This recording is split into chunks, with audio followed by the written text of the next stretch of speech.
Now we have the reflexive pronouns. So the reflexive pronouns are the pronouns that refer back to the subject of the sentence. So they indicate that subject performs an action one itself. So reflexive can express by a pronouns, possessive adjective or fixed phrase like अपने आप, खुद, खुद से, खुद ब खुद. So this kind of example. स्वयं, मैंने स्वयं अपना काम किया. This kind of things come under the reflexive pronouns. So these are divided into three types. One is the like the pure pronouns, and sometimes they have the function of possessive adjective, and sometimes they are fixed phrase. So this three types of reflexives are used in Urdu Hindi, and they actually occur, or they have the function of reflexive pronouns. So first one is the reflexive possessive adjective, that is apna. So the reflexive possessive adjective is used to indicate the possession that refer back to the subject of the same clause or sentence. And in other words, it gives the sense of that the possessor and the subject are the same person or entity. So that means the reflexive possessive adjective thus emphasizes that the action of ownership is self-directed or self-related. Means means they are both the apna and the subject is used in the same sentence, so they are the same person. Like in some ordinary possessive pronouns such as the mera, tera, uska, which identify a specific possessor, and but the word apna is reflexive. Like मैंने तेरा काम किया, मैंने उसका काम किया, उसने मेरा काम किया. So this kind of possessive pronoun does not have the reflexiveness. But when we say मैंने अपना काम किया, उसने अपना काम किया, तुमने अपना काम किया, हमने अपना काम किया, it is reflexive. So it does not agree with the in terms of person used. So whatever the subject we have, it will have the same form like apna with any person, with any number or any gender. So the possession, so this reflexive pronoun apna show the possession by the subject itself. So that we have already discussed. So in the example we can have like उसने अपना काम किया. So apna clearly indicate the work belong to the same person, the subject, he, and do not someone else. So here the usne and apna are the same person. उसने अपना काम किया. When you are saying the usne mera kaam kiya, then the mera and usne is not same person. But in this case, when you are using apna, they are the same person. So like it has also some agreement in terms of like the adjective, means they have the some position with the adjective, or they modify the noun. So according to the, like when we are using the apna, so it is for masculine gender. For feminine, apni. उसने अपनी रोटी बनाई, उसने अपना खाना खाया. For plural we are उसने अपने बर्तन धोए, उसने for feminine उसने अपनी रोटियां बनाई. अपनी is the for masculine feminine. So that is the inflection. We have apna to apni and to apne and apni. So that is the semantic relation to the subject. So its morphological agreement is always with the possessed noun. So whatever the noun we are using, so it actually possess or express that kind of agreement. So we can understand by this use of the reflexive pronoun agreement. So by this agreement, we can understand which what is the subject or what is the person it refers to. So now we have some neutral reflexivity. Like मैंने अपना काम किया, तुमने अपना काम किया, उसने अपना काम किया. So that it is the, so they are the neutral reflexive. So why it is the neutral is reflexive? Because the one reason I can understand by this example, because मैंने we are using ne post position, तुमने we are using ne post position, उसने we are using the ne position. So ne post position block the agreement. So the apna cannot be changed according to the different person, or it does not change into person, but it change according to the gender. And there are other types of reflexive pronouns like khud, swayam, and apne aap. So they are also indicating that the subject of the sentence perform the action upon itself. So the doer and the receiver of the action are the same person or the entity. So they emphasize that the action is self-directed and highlight the personal involvement, agency, and independence. So the person means the doer of action and the receiver are the same person when you are using khud, swayam, and apne aap. So they give the sense of emphasis, self-reference, or the self-reliance. So showing that the subject acts without external help and affect itself through the verb's action. So there is no other help in the sentence.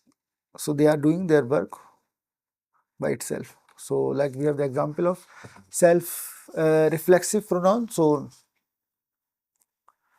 like reflexive pronoun, so we have the simple reflexive like swam, common colloquial reflexive like apne aap or ap, and honorific like aap. So here we example, Ram ने खुद खाना बनाया, उन्होंने अपने आप को देखा, मैंने स्वयं ये काम किया. So this kind of reflexivity we have. So khud emphasizing that the Ram personally performed the action without help, and the in khud the khud replacing the some person Ram personally performed the action without any help. उन्होंने अपने आप को देखा. So the person अपने आप को is reflexive, showing that the subject and object are the same person. उन्होंने अपने आप को देखा, मैंने स्वयं ये काम किया. So that is the emphasis, the self agency, that the speaker did the task personally. And now come to the reflexive phrase, which also the function of the reflexive pronoun like khud ba khud. So in reflexive phrase are fixed or semi-fixed expression that convey the self-directed, mutual, automatic action. So they are not simply the pronoun but the compound reflexive construction formed by the combining of the reflexive element apna and it joined with the postposition or the adverbial particles like apne aap, आपस में, खुद से. This kind of postposition we can have for the reflexive phrase. So these phrases express the meaning such as by oneself, among themselves, or automatically depending on context. So we have the first one is apne aap. So it shows the mutual action or the spontaneous action. So they are context sensitive. How we can understand is it the mutual action or the spontaneous action? So mutual means the action performed among or with one another. And spontaneous means that occur by themselves without external force or control. So so we have the example for apne aap in the mutual and reciprocal meaning. So like the example, बच्चों ने आपस में खेला और उन्होंने आपस में बातें की. So that is the आपस में is used as a mutual or the reciprocal action performed among the members of group. So like बच्चों ने आपस में खेला, so it gives the meaning of the action, it shows the meaning that the action of playing is mutual. So every child is both an agent and recipient of the same action. उन्होंने आपस में बातें की. So it function is the reciprocal reflexive phrase, means emphasizing the shared or joint involvement in the action. So that is the reciprocal or mutual meaning of the this reflexive phrase. So it used as आपस में. And in second use, it can be used apne aap. So apne aap is also implies the action occurs spontaneously or automatically without any external help or intervention. So it gives the meaning in English like by itself or on its own. So the first example is like दरवाजा अपने आप बंद हो गया. So this अपने आप is the reflexive pronoun which comes under the reflexive phrase apne aap. So here the apne aap give the meaning of spontaneous or spontaneity. So the action happens naturally or without human effort. And other examples are पंखा अपने आप चलने लगा. So that is the अपने आप, which give the meaning of the the action is not forced by something, or there is no extra help. So like machine अपने आप रुक गई means the machine stopped by itself. In such context, the अपने आप verbs acts adverbially and modify the verb and describing the manner of the action. And the other example of reflexive pronouns are खुद ब खुद. So it use an idiomatic reduplicative compound meaning like automatically or spontaneously or of its own accord. So it is often used to interchangeably with apne aap. So what carry the slightly more intensified or idiomatic tone when you are using the apne aap instead of khud ba khud. So it usually it actually used in the spoken form. So it literally combine the khud with bakhud, producing a strong sense of self causation or the automatic occurrence. So like computer khud ba khud band ho gaya. So that is the khud ba khud is the reflexive pronoun. So the khud ba khud emphasize that the action happened entirely by on its own without any human or involvement or any deliberate cause. दरवाजा खुद ब खुद खुल गया, मौसम खुद ब खुद बदल गया. These are the other example of reflexive pronoun. Now we have the interrogative pronouns. So the interrogative pronouns means they can use for the form question that seek information about the pupil. So, so they seek the information about the pupil, object, action, place, quantities, or reason. So that kind of question, that kind of information they are asking when we are using the interrogative pronouns. So in Urdu-Hindi, they are essential for information seeking sentence and often occupy in the initial position in the clause to mark the interrogative focus. And they can also use some medial or position sometimes. Like in both Urdu Hindi, like interrogative pronouns, like do not inflect for gender or number in the nominative form, but they inflect in the oblique form, like kis, kiske, kisne. And they are also used direct question with interrogative intonation or indirect question with reported or subordinate clause.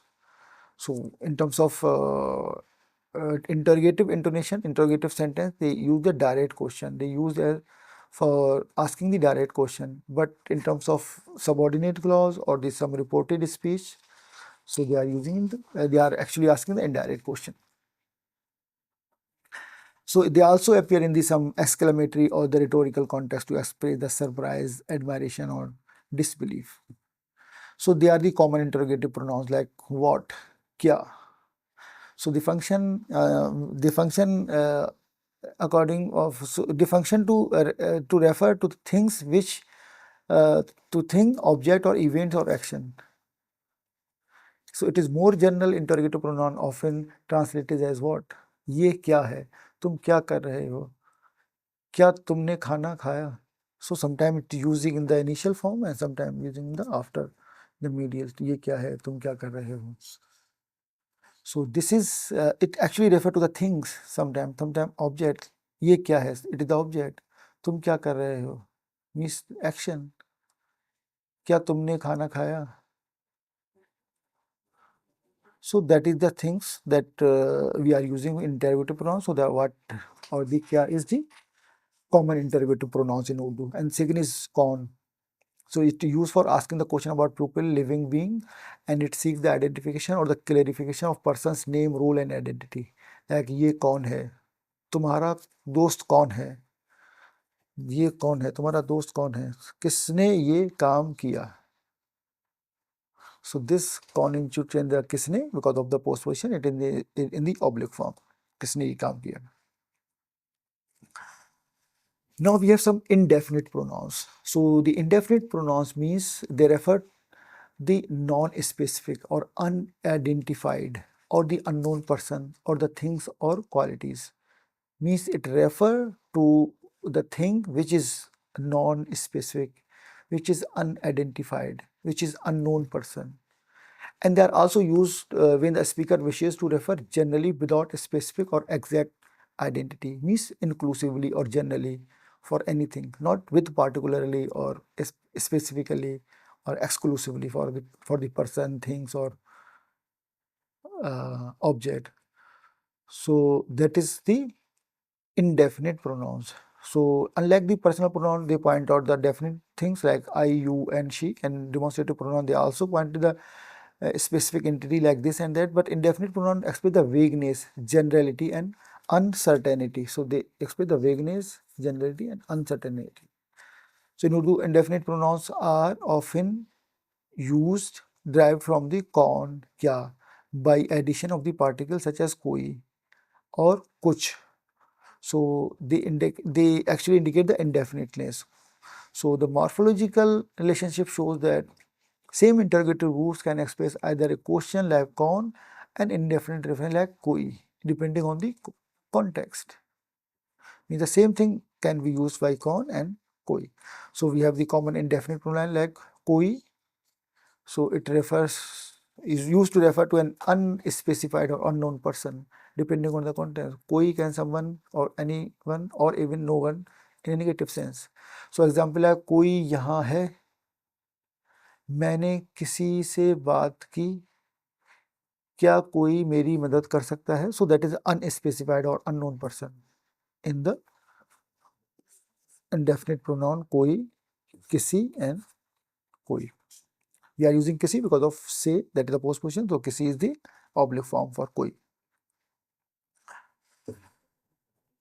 And the other indefinite pronoun like kuch, it also refer to the unspecified or unknown object or ideas or qualities.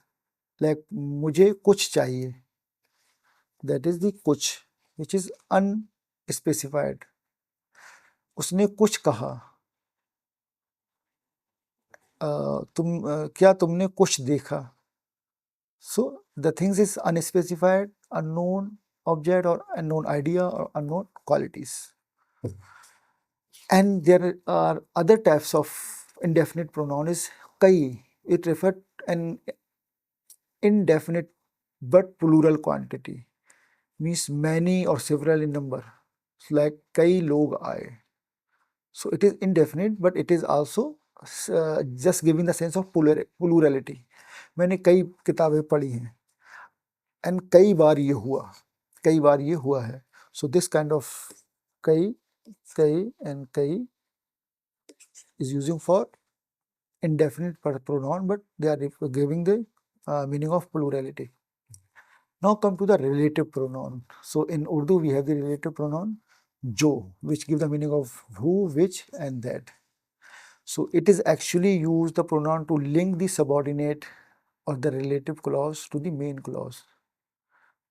So it is actually a function as a conjunction, like it links the main clause with the subordinate clause. So it gives the additional information of the non-person which is already mentioned in the main clause. So it has the some antecedent relation. Means when we are using the jo, so jo is actually referring to the person which is already used in the main clause. So which is can be the antecedent. So we have the example like वो आदमी जो वहाँ खड़ा है मेरा भाई है. वो आदमी जो वहाँ खड़ा है मेरा दोस्त है.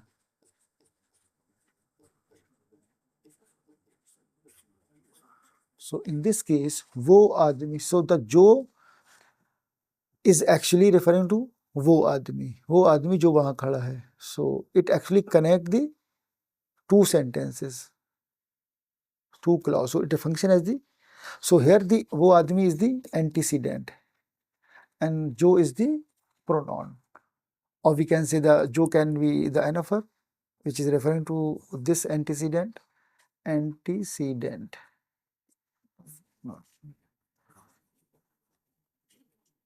So वो आदमी is the antecedent. So we have different types of uses of do. So a relative pronoun like jo, it does not change according to the gender number or animacy of its antecedent. However, when it is used with the postposition, it takes the oblique form like jis or jin. So jis for singular and jin for plural. But in singular or in without postposition, it always use jo regardless of any gender number or animacy. It can also refer to the person, animal, thing or idea event depending on the context. So the relative pronoun introduced by the jo, functionally it is adjective and it modifies the noun in the main clause also. So the example like वो आदमी जो वहाँ खड़ा है मेरा भाई है. So here वो आदमी the antecedent noun and जो वहाँ खड़ा है the relative clause describing the person. So it is start with the relative pronoun जो and मेरा भाई is the main clause completing the sentence. So the relative pronoun jo links the descriptive standing there and the person, the man. So they are just connecting two clause. The jo, which is the relative clause. And the other things like kitab jo मेज पर पड़ी है. So here the jo introduces the clause giving more information about the noun kitab. So it gives you some additional, or we can say some adjective clause modifying the noun book. So they are actually occurring as additional information for modifying the noun. So like कुत्ता जो बगीचे में खेल रहा है मेरा है. So here jo link the description playing the garden and the dog. So thereby specifying which dog is being referred to. And now we have the last one is the repeated pronouns. So repeated pronouns means we can also use the repeated adverbs. So they are the words that appear more than once within a sentence to express the emphasis, negation, repetition, contrast or logical connection. So that kind of meaning represented by the repeated pronouns. So in Hindi Urdu, the repeated pronouns are used idiomatically. So it does not merely the repeat for redundancy but serve to strengthen the meaning and clarify the contrast or emphasize the exclusion or recurrence. So that is the meaning or that is the focus of the repeated pronouns. It used in Hindi Urdu for idiomatic purpose. So these constructions are stylistically significant in both spoken and literary form of the language. So sometimes it used in literary form for some rhythmic quality, for some precision or some emotional intensity. So to express the parallel structure in complex sentence. It is also used for the parallel structure. So we have example of repeated pronouns like na, na. So they function as they used to deny two or more alternatives simultaneously, creating the balanced negation that excludes all mentioned options. So the structure is na plus first alternative and the na plus second alternative. So example like वो ना तो school गया और ना खेला. So here we are using na and here we are using na. So that is the repeated pronouns na, na. So the neither nor in English. So it gives the meaning of negation. उसने ना मिठाई खाई और ना पानी पिया. So here we are using na and na. So na emphasize the complete exclusion. None of the options mentioned occurred. Means the two alternatives are there and both. So they have done nothing in both alternation. So that is the complete exclusion in terms of negation. So in more emphatic or stylistical formal, they are using the nahi also in the some formal situation, like वो नहीं school गया नहीं और नहीं खेला. But you are using now in the vernacular use or in the colloquial use or the natural use of language. And this form often appears in the compound or coordinate clause also. The other example of repeated pronouns is fir. So phir means give the meaning or use or give the function to of recurrence, temporal sequence or logical consequence. means the result of something. A temporal sequence also according to the time. So between two or more events, like it give the meaning of recurrence, or again like वो फिर आया, not फिर, मैंने उसे फिर देखा.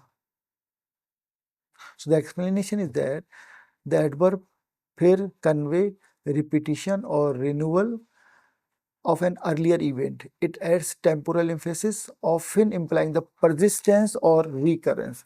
Means the events happens again, like वो फिर आया, मैंने उसे फिर देखा.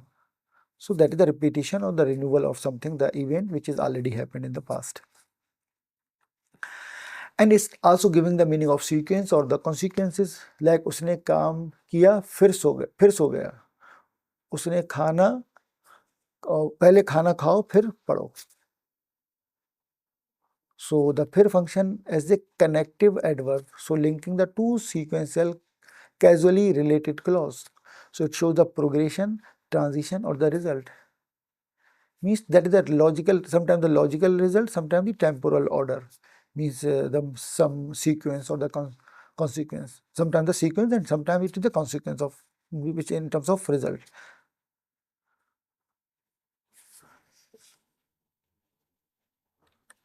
And the other is the repeated pronoun फिर is used in terms of as logical consequence or emphasis. So it gives the meaning of so and therefore. To it express the interference or the insistence or conclusion. Like अगर तुम नहीं आओगे फिर मैं भी नहीं जाऊंगा. अगर तुम नहीं जाओगे फिर मैं भी नहीं जाऊंगा. And it also used for some narrative continuation, like फिर क्या हुआ. And अगर तुम नहीं जाओगे फिर मैं नहीं जाऊंगा. So it is actually expressing the resulting situation. But this फिर क्या हुआ, expressing the narrative continuation, to asking the question, to just connecting the communication at the discourse level or at the communication level. So here I conclude. So in Urdu Hindi, the pronouns are highly inflected or functionally versatile. So reflecting the language rich grammatical structure. So in this language we have different types of pronoun, like the personal pronoun. They have the different inflection or changes according to the number, gender, case, honorificity, first person, second person, third person. In oblique form they have changes or inflection.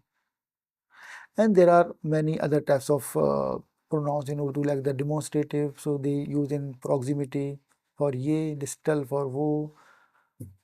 And it also replacing the reflexivity. Means if some are the reflexive pronoun we are using Urdu, like khud, apne aap, khud se.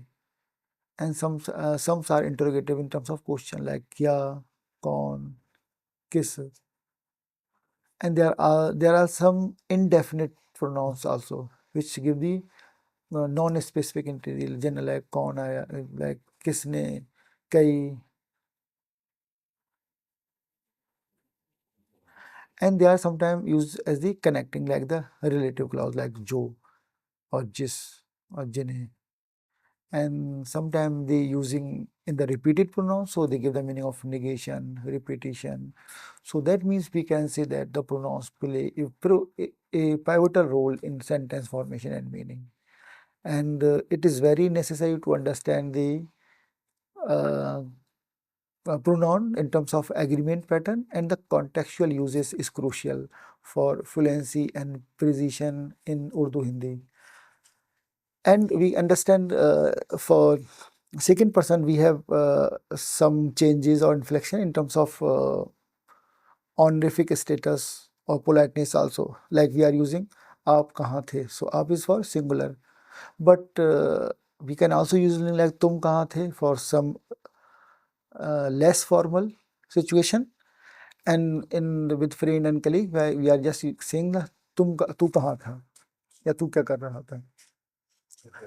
So this kind of distinction it is very difficult for the second language learners while they are learning the second language.